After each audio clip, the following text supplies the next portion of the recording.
to Gamesmaster, where even a former Olympic gold medal swimmer like myself needs a bit of extra buoyancy.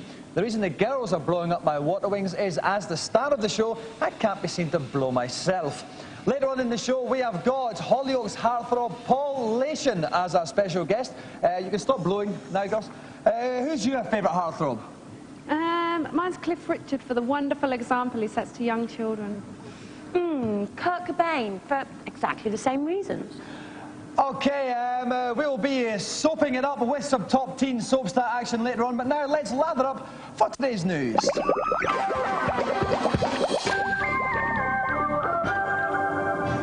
Well, it seems our old friend Sonic has succumbed to the present climate of moral decay. His latest outing, the arcade title Sonic Championship, finds him beating up his old pals in a frenzy of pent-up teen rage.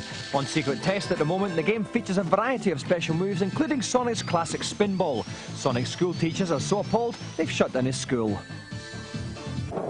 Universal Studios Florida just announced their biggest money spinner of the summer has been the newly installed Terminator attraction.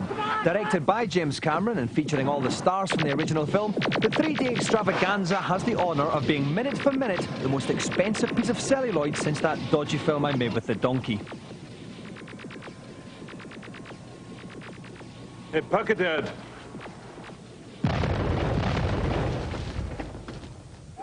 Regular viewers, and I know of at least 3, will remember our feature on retro games a couple of weeks back. Well, now it seems the arcade classic Pac-Man is due for a comeback, but this time in virtual reality. VR Pac-Man is due in arcades sometime soon, and like most virtual reality rides, apart from the fact it costs a fortune, you can't see where you're going and makes you feel sick, looks brilliant. Well, there you go, up-to-the-minute news, plus a humorous voiceover at no extra charge. It's incredible to think this channel doesn't even make you pay a licence fee. Now it's time for today's event, and we're calling it I Have Violence, I Am Happy.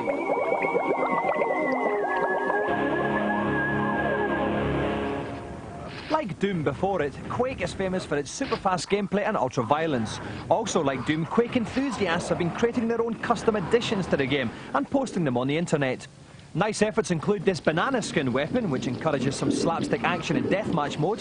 The grappling hook patch allows you to hoist yourself up to the roof and take your enemies from a more relaxed vantage. Or even this spaceship patch, mow down the opposition from the comfort of your cockpit, like in the Gulf War. As we speak, in countless bedrooms across the nation, young people are busy coming up with novel ways of customising the game. Some, like Michael Mad Dog Clark, use software downloaded from the internet to create their own custom levels. Michael designs deathmatch levels, which he then plays against his next-door neighbour, thanks to a little wire that connects the PCs in their 2 bedrooms. Indeed, Michael's formidable level designing skills and a nice line and bribes make him the perfect candidate to take part in today's event. For this challenge, I've enlisted the help of young Michael Clark, who's used his level designing skills to prepare an especially fiendish scenario to test our players' ability. Quite simply, my contestant must get through the level and reach the exit before the demonic denizens make a meal of him. If he does, he earns the joystick. If not, it seems only fair that Michael, and the author of his demise, should take the prize instead. So, wandering around in the dark with the whole world trying to kill them in a thinly veiled metaphor of my life, please welcome David McCandless and Michael Clark.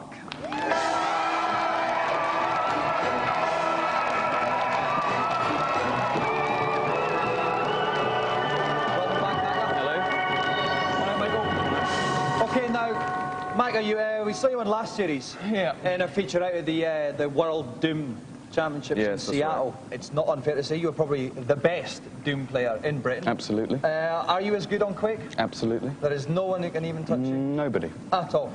Michael, you think you've designed something which might test Micah a little bit? Yeah, actually I think it'll test him quite a bit. He's got loads of monsters, we're talking big monsters. We've got traps, and he hasn't got no chance. Right, OK, Michael, you're going to come with me to the commentary box. Mike, you're going to get in the game's play position, and we will get this Quake thing rolling. Welcome to the Gamesmaster commentary position, Mr. Michael Clark. OK, Michael, this fiendishly designed level that you've set for Micah, Tell us what problems he's going to have in the first room. Well, in the first room, you're going to be coming across about 5 or 6 grunts, and these are guys with shotguns, and, you know, they like to take people's arms off. Okay. You've got another ogre in there as well who shoots grenades, and he's pretty dangerous too. Okay, can you not just talk to these people and try and understand them? We can, but they'll probably blow your head off. Okay. Right, so just to reiterate the challenge, Maka has to get all the way through Michael's fiendishly designed special Gamesmaster level with at least one little smidgen of his energy intact. Best of luck, Maka. Off you go. Okay, off Maka goes in the bottom centre of the screen. That's his energy. It's at 99 just now. I'll explain the other ones after. Okay, we've got all sorts of mayhem there. He's got a double barrel shotgun just now. Although, what's this he's got there? What's this weapon? That's a rocket launcher, and that'll just blow anyone apart. So. Okay, then he's going to block grunts and everything. You switch back to the right. Switching between the two. Why is that? Well, some monsters are more effective when you shoot different sort of people. Okay, he's just picked up the nail gun and gone into the left. While he's there, let's take a quick look at the next room that Michael has designed. Now, Michael, what are we going to see in this one? Well, in here you've got these demons. They've got 2 big tentacles, and they just rip you apart. There's also about 5 grunts as well, you know, as we explained in the previous room. I would expect no less.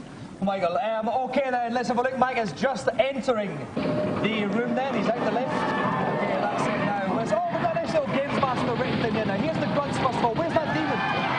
He's just behind him, there. Oh yeah, that's the kind of demon, scabby looking guy. Yeah. What's the best way to take him out then? Double barrel shotgun. Which in fact he's done, and now indeed that's all the grunts gone as well. He's just picking up some extra ammunition. Is that all the baddies in this room? Yeah, unfortunately. But what's that? Oh, what's that? Oh, it's a locked door. It's a locked door situation. He can't get out. What's he got to do? Press the switch. The barrier's open. The switch is pressed. The barrier is open, and Mike is going through into the next section here. What are we going to see in here, Michael? A falling roof, and he's... Oh, you was a bit annoyed there, Michael. He thought that was going to crush the Maxstorm, but he manages to evade the falling roof. Okay, he's just taking out the dog now. He's posing on the edge of the water. Now, what difference is the water going to make to him? It's things like health now. Is it going to be more difficult? Well, he can drown under there, which is obviously a problem. Generally, not something you'd like to advise. Okay, he's picking up some energy now. That means his energy is back to full strength now, but there's a couple of bad guys up there, but he's managed to clear them. He appears to be making short work of this, Michael. You've got one more kind of final big section. Let's take a look at it. What is going to be in this for him? Well, there's more and more grunts, obviously, and there's shotguns, and they'll blast you. But there's also a couple of demons and death knights in there, and they're nasty. So you are hoping this is going to be where Maka meets his match? Yeah. And I'm not going to try to say that again quickly. Okay then, if we look and we see that Maka's just in this final room, these are the grunts there. And oh, he's tanking out. This is no problem at all for him, Michael. Energy-wise, 71. He's doing all right, Michael? Yeah, unfortunately. Yes, Michael's level comes granted. There's a demon though. The demon might take some of him, but he's dispatched the demon there. And he's back to 100 health. He's picking up. Things look very good for Maka. I hope you made this next bit very tough, Michael. It is. Hopefully this should do it. Okay, then we just taking away some more grunts. He's still on 100 there. Grunts behind it. He's trying to find his way out of the level, remember.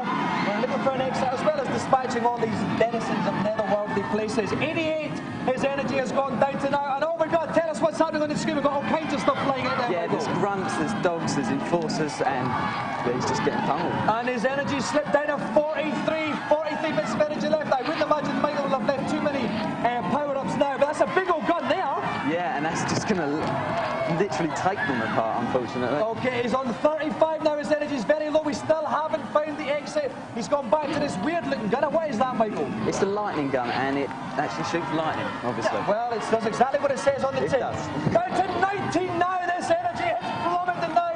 Maybe Maka has met his match. No, but there was a power up there. There was some energy. He's back up to 44. That'll let him breathe a little bit extra there. He still can't find this thing. He's dropped out. Where's he going? What's he doing, Michael? He's going spiralling up and up, but he's just fallen down, so hopefully he'll stay down. Okay, so is the exit right at the top of the game there, Michael? Yeah.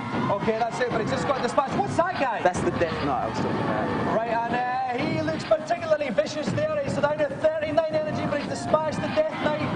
Is this another one, or what's that? That's an ogre. And it's also Grenade. dead now. He's got 39. Is that it? That's it! He's through with 39 bits of energy left. Maka taunts Michael's level. Well, Mike, it didn't seem to be a huge amount of problems. He finished on 39. What were some of the difficult bits in it for you? Well, the Boy Wonder had planned a little bit of jip for me there. I came around a corner down into a courtyard and there were some demons floating about there, which gave me a bit of hassle. But apart from that, no problem. Obviously, you played a lot of these the made-up levels on Quake. How does this compare to some of the ones you've Well, I must admit, you know, as much as I hate Michael, that his level was, you know, very good. Very good example of what you can do with Quake, basically. Okay, Michael, having seen Micah play, is there anything you would have changed in that level now? He was good, I must admit. But I could have put some harder monsters in, maybe a couple more traps and that would have caught him out. And you could have worn a better shirt as well. Thank you. Appearance on the show. So could he, maybe as well. Yes, but unfortunately, nothing can be criticised about my clothing. Okay then, thanks so much for designing the level. Thank you very much, Micah, for seeing you again on the show. My pleasure. And the Gamesmaster Golden Joystick goes to David Micah McCandless.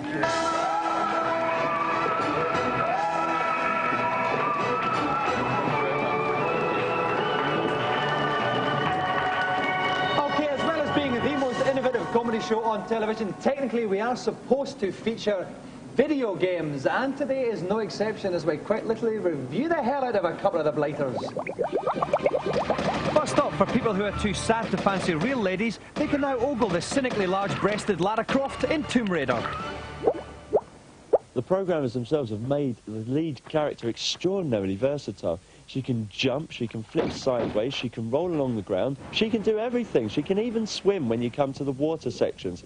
Along the way, she'll come across puzzles and the odd bat or two, which she'll have to shoot and get through in true Indiana Jones style. Tomb Raider's 3D graphics are excellent, especially considering that they're only on a 32-bit machine, and they stand up really well next to Super Mario 64. The controls are slightly slow, like Prince of Persia, pressing a button, waiting a little while before the move actually happens.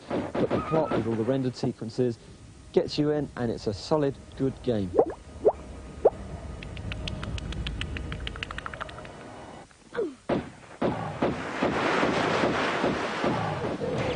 In Street Racer, you can commit hardcore acts of road rage without any fear of getting hauled over by the fuzz. If only life were that simple.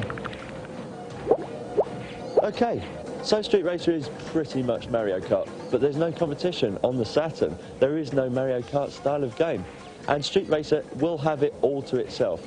The 3D angles and the zoom out options only enhance what was already a very, very good game. There's also an 8-player simultaneous split-screen mode, which is the first time we've seen anything like this tried in a racing game. It's a bit difficult to see where you're going, but it's good for a laugh if you've got that many friends. The playability itself subscribes to the adage that if it ain't broken, you don't fix it.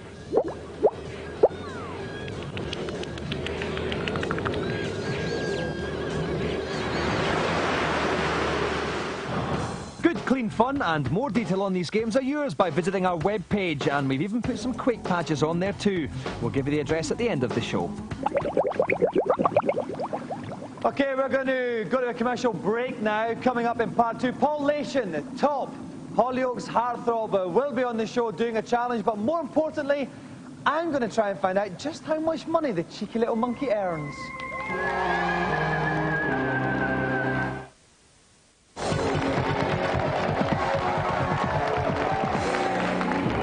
Welcome back to Gamesmaster. In the commercial break there, you've seen a lot of adverts. What you don't know is one of them was a total lie. I'll leave you to think about exactly which one it was as we go to today's Celebrity Challenge. I've never been to New York City myself, but with all that crime and depravity, it certainly sounds like a wonderful spot for a holiday. My next contestant will be paying it a visit in the form of the PlayStation's Die Hard trilogy. Positioned behind the wheel of one of the city's infamous checkered cabs, the player must race around, attempting to defuse 4 bombs before they explode. Time is of the essence, so I would advise my contestant to avoid wasting valuable seconds in the needless slaughter of pedestrians.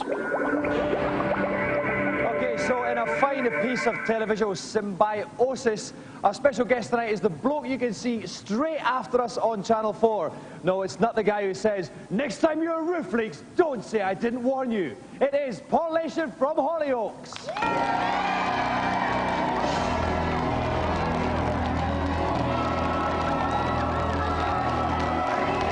Welcome to the show, Paul. I'm sure it's an honour for you to meet me. It is. It's an honour to be here. Okay, Paul, you're on 2 nights a week now. Yeah. Hollyoaks, so presumably are you getting twice as much money now? Yeah, I suppose we are getting twice as much money, yeah. How much, I mean, you know, putting humour aside for 1 second on the show, obviously. how much exactly do you earn? How much do I earn? Yeah. You just asking me how much I earn? I think so, unless I've gone mad. About 6 to 9 grand a week. 6 to 9 a week, so Yeah. it's considerably less than I get. Oh, just in the Hollyoaks, though. Just in Right, Hollyoaks. okay. Oh, because I've got my sideline jobs. Yeah, you do DJing, don't you? I do, yeah. Have you got a special DJ name? DJ Success. DJ Success. Was that your first kind of attempt at a name, or did you come up with a... I was DJ. Was that the best one? I was DJ Puffin. DJ Puffin? Yeah. I like that one.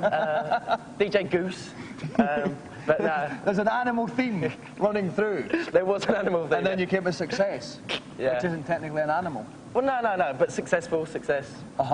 Okay, Paul, if you would like to assume a game's playing position over there, mate. All right, me old diamond. I will go up to the comedy position. And sitting next to me in my own personal commentary cab is Rick Henderson. Rick, cab drivers a good or a bad thing? Well, my uncle's a cab driver, so definitely a bad thing.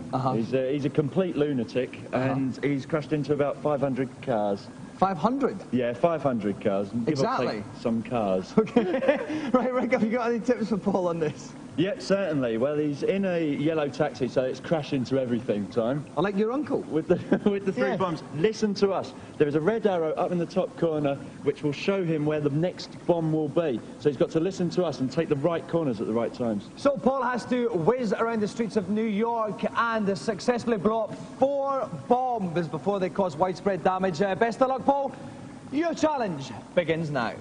In the top left-hand corner of the screen, you can see a compass. That's the red arrow is pointing to where the first bomb is. It should be straight in front of him now. There it is. The red target shows it. Kaboom!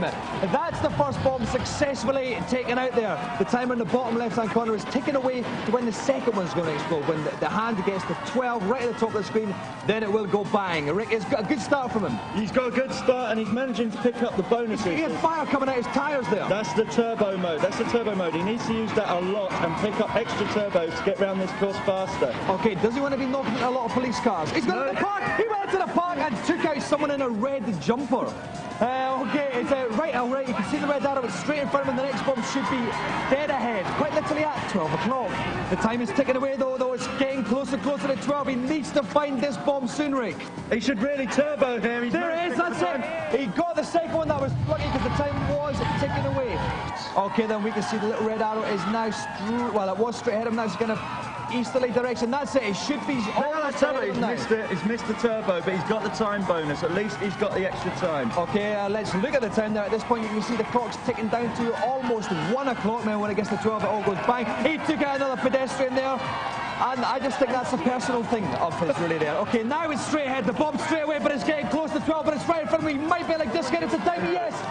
Just before it got to 12. That's the 3rd bomb successfully taken out. And the only damage done to the citizens of New York has actually been by Paul's taxi so far. And then, as if perfectly on cue there, he takes out some more. Now we've got one final bomb. The time is ticking away. It's in a kind of easterly direction. He wants to make it north, as he's done. I think it could be straight ahead, but we've got to watch that time. There's the last one. Is he going to get it? Yes! It's in the terrible chaos. Paul Leyshon does the 4 bombs, completes the challenge successfully. Congratulations, Paul. Thank you very much. It wasn't easy. Well, no, the last 2 bombs especially were very, very close to exploding there. Yeah, I mean, I had to negotiate these corners, and it was just like very, very difficult at the last 2. Was there any similarities you saw between that game and Hollyoaks? Kurt does drive a fast car away from policemen, so I could see him running over a few people and smashing up a few cars. And in a lot of ways, Paul, life is just like looking for that next unexploded bomb. It's also like a bowl of cherries, Dominic. Is it? Yeah. But where's your stock? Where's my joystick? Right, well, very good question, Paul. Your joystick is just about to arrive. We could wax lyrical about cliches about life for a long time yet, but that would be an entirely different show, probably late at night on BBC Two. Contrastingly, though, it is time to award the Gamesmaster Golden Joystick to tonight's special guest, Mr. Paul Leyshon.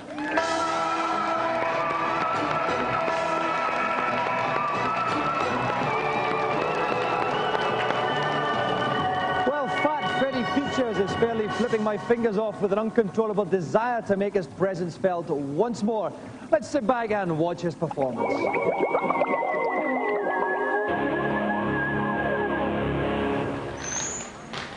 Being the undisputed heavyweight king of video games, I've come up with a few ideas of my own over the years, but I can't program. This is why I've mountain biked over to Tokyo to a special school that will teach me how to turn what's in there into buck-munching money spinners. In the West, game programming seems to be something you just fall into, but in Japan, they take it a lot more seriously. The Human School is just one of a number of establishments designed to turn ordinary Japanese civilians into video game giants. Dominic Diamond. Hi. Kuroyanagi-san. Hi. Kuroyabu-san. My Japanese is a bit rusty, so I chummed up with a bloke called Kurihara-kun, following a principle that stood me in good stead throughout my life. Of course, the best way to get ahead of school is crib off someone else. Kurihara-kun, what are you doing just now, mate? 今は自分が作ってるムービーにそれを元にどんどん手直しをしていくんですけれども。So he's basically looking at a pair of ladies' legs. Polygons are the foundation of most modern game graphics, and human students spend quite literally a very long time learning how to construct convincing polygon images. Like this final level boss from Mortal Kombat 5. Okay, it's going very well. Look down here, this is Dom's new game. This is the work I've done on it so far this morning. It's the basic plan of the game. And up here on the screen, you can see I'm rotating some polygons around. It's all going swimmingly, but I'm a little bit hungry now, so I think it's time for lunch. Some lunch there, guys?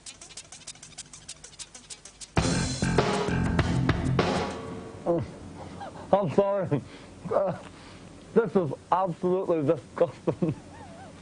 I'd barely recovered from my lunch before I was subjected to the nightmare of double gameplay theory, in which students are initiated into the intricacies of just why some games are so much more playable than others. It made my head hurt, so I legged it.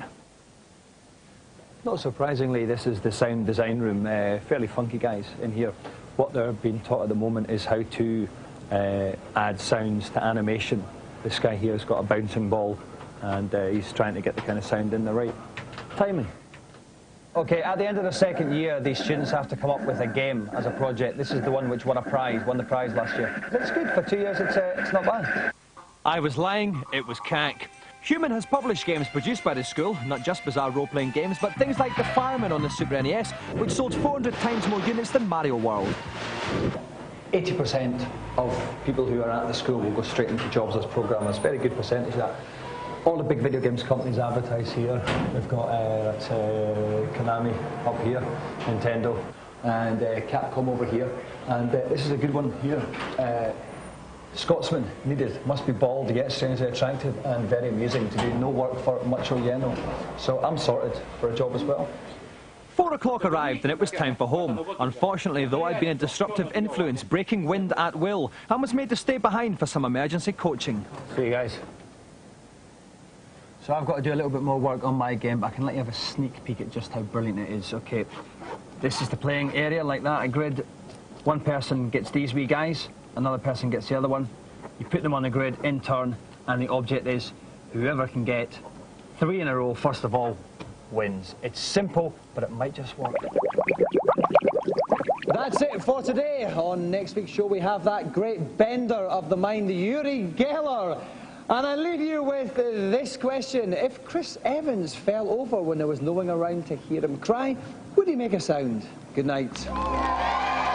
Look, it's the website address there at the bottom.